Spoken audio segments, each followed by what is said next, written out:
huwal Madinah wa ikramu ahliha.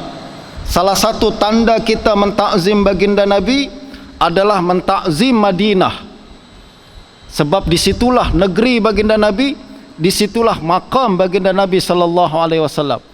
Nah, kita cinta Madinah karena dia adalah tempat dan negeri baginda Nabi sallallahu alaihi wasallam. Itu pun salah satu tanda kita mentakzim baginda Nabi sallallahu alaihi wasallam.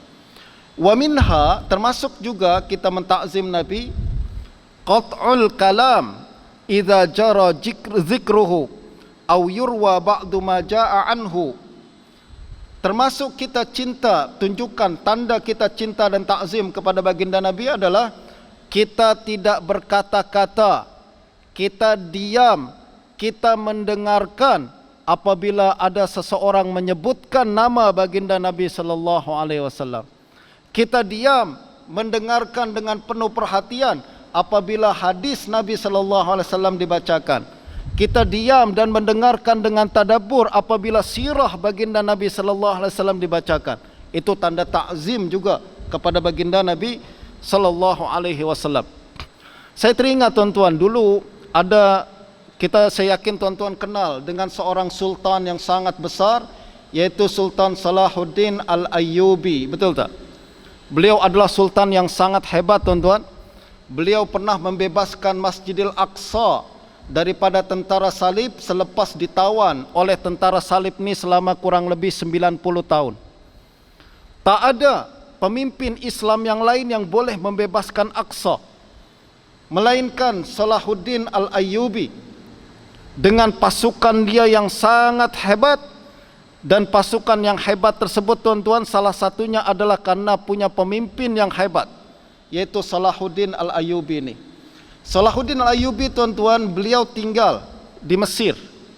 Dan di Mesir pada saat itu ada seorang ahli hadis yang sangat hebat yang bernama Abu Tahir As-Silafi. Ini siapa yang belajar ilmu hadis, yang belajar bersama saya misalkan di master di USM dan sebagainya akan kenal siapa Abu Tahir As-Silafi ini. Seorang ulama hadis yang sangat hebat di Mesir pada zaman itu. Nah, Salahuddin Al-Ayyubi ini tuan-tuan, saya boleh lanjutkan ke tak nih? Tengah-tengah cerita pula. Boleh tuan-tuan, sekejap aja, 1 minit lagi. Nah, Salahuddin Al-Ayyubi ini tuan-tuan, beliau pernah membawa seluruh ahli keluarganya, adik-beradik dia, anak-anak dia, untuk datang mendengarkan hadis di majlis Abu Tahir As-Silafi. Dia bukan panggil ustaz ke rumah untuk bacakan hadis, bahkan dia bawa keluarga, dia bawa anak isteri, adik-beradik, bahkan menteri-menteri semua dia bawa untuk hadir mendengarkan pembacaan hadis yang dibacakan oleh Imam Abu Tahir As-Silafi di Mesir, di Iskandaria. Sebab Salahuddin Ayyubi tinggal di Kahira, sedangkan Abu Tahir As-Silafi tinggal di Iskandaria, di Alexandria. Dia bawa perjalanan berapa kilometer ni tuan-tuan, ratusan kilometer, hanya setakat ingin mendapatkan fadilah, keutamaan rihlah, mengembara, melakukan perjalanan untuk mendengarkan hadis Nabi sallallahu alaihi wasallam. Apabila sampai di majlis As-Silafi, hadis dibacakan, Sahih Bukhari dan lain sebagainya dibacakan oleh As-Silafi. Pernah satu ketika Salahuddin Ayyubi tengah sembang-sembang tuan-tuan, hadis, orang tengah baca hadis, dia sembang-sembang dengan menteri dia. Mungkin ada perkara penting lah dia nak bincangkan, dia sembang-sembang dengan menteri. Abu Tahir As-Silafi tegur dia.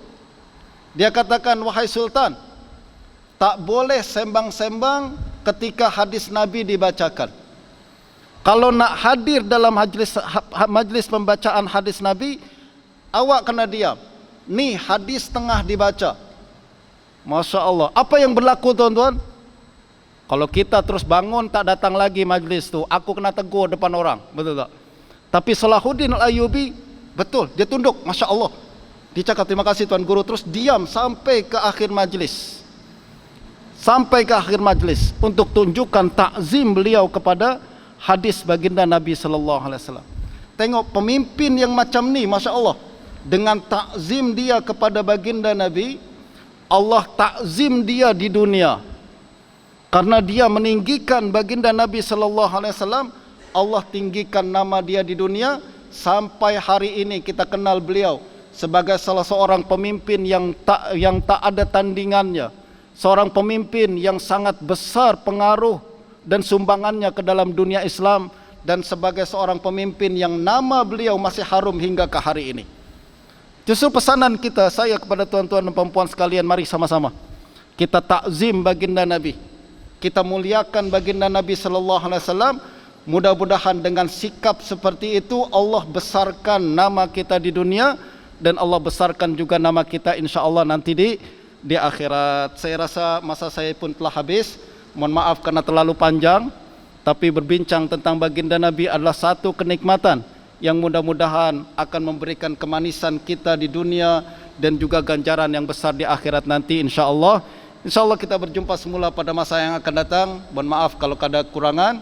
Wabillahi taufiq wal hidayah. Wassalamualaikum warahmatullahi wabarakatuh.